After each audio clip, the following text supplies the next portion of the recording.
मैं बीच में नहीं बोलना चाह रहा था, पर आपने 4 मिनट बोल दिया, अब मुझे भी 4 मिनट चाहिए, मैं गिन रहा हूँ। नहीं, आप उनकी बातों का जवाब देना चाहते हैं, हाँ। अपने सवाल पूछना चाहते हैं? मैं पहले उनकी बात ले जाना चाहती हूँ, मैं पहले उनकी बात का जवाब दूंगा। वैक्सीन की बात का? हाँ, उसका जवाब दूंगा। इस देश में अतीत में जितनी महामारियां फैली, कांग्रेस का शासन था, और आपके बाहों पे भी जो चवन्नी जैसा निशान होगा ना, वो कांग्रेस के शासन का निशान है। और ये भी बता दूं आपको, अभी तक जितनी सरकारें आई, सभी सरकारों ने मुफ्त टीकाकरण किया, मुफ्त।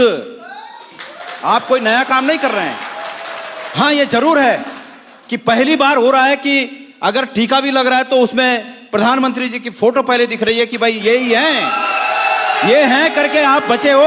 ये नहीं रहेंगे तो ये जबरदस्ती किसी के मनस में बिठाया जा रहा है कि ये हैं करके ये टीका आया। और टीका कहां बना?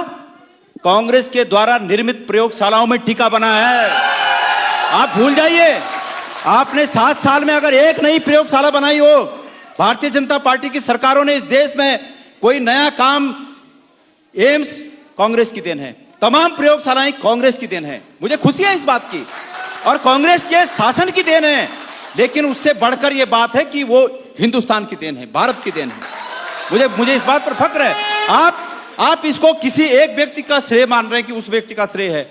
माननीय कौशिक जी, ये हमारी बाहों पर बने ये चवन्नी जैसे निशान ये दर्शाते हैं कि अतीत में भी ऐसी बीमारियां आई और उस समय की सरकारों ने बिना प्रचार के मुफ्त में पूरे देश के लोगों का टीकाकरण किया। अब आप विकास की बात कर रहे हैं, आप बड़े जोर शोर से कहते हैं कि ऋषिकेश से और कर्णप्रयाग की रेल लाइन हमारी उपलब्धि है। आपकी खाक उपलब्धि है, आप दूसरे के कामों पर कब्जा करने की कोशिश कर रहे हैं। आपको याद दिला दूं, और यह कोशिश नहीं होनी चाहिए। हम इस कोशिश का पुरजोर विरोध करेंगे। आप विकास करिए, वो विकास कार्यों के नाम लीजिए, हमें खुशी होगी।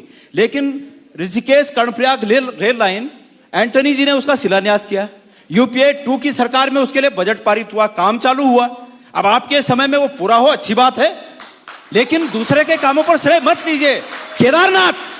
केदारनाथ का पुनर्निर्माण, मैं केदारनाथ का अध्यक्ष था, श्वेता जी, मैं अध्यक्ष था वहां, और प्रत्यक्षदर्शी हूं वहां का। और भगवान केदारनाथ की कसम खा के कह सकता हूं, वहां जितना पुनर्निर्माण हुआ, हरीश रावत जी मुख्यमंत्री थे, उनके कार्यकाल में हुआ।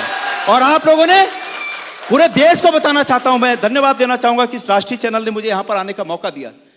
मैं आपके माध्यम से पूरे देश को बताना चाहूंगा, अगर उस केदारनाथ में कुछ बदलाव हुआ तो यह हुआ कि कांग्रेस के समय के पुनर्निर्माण के कार्यों पर जो शिलान्यास के पत्थर कांग्रेस के नेताओं के लगे थे, आपके नेताओं ने आकर उन पत्थरों को साइड करके अपना नाम लगा दिया। इसके अलावा कुछ नहीं किया आपने।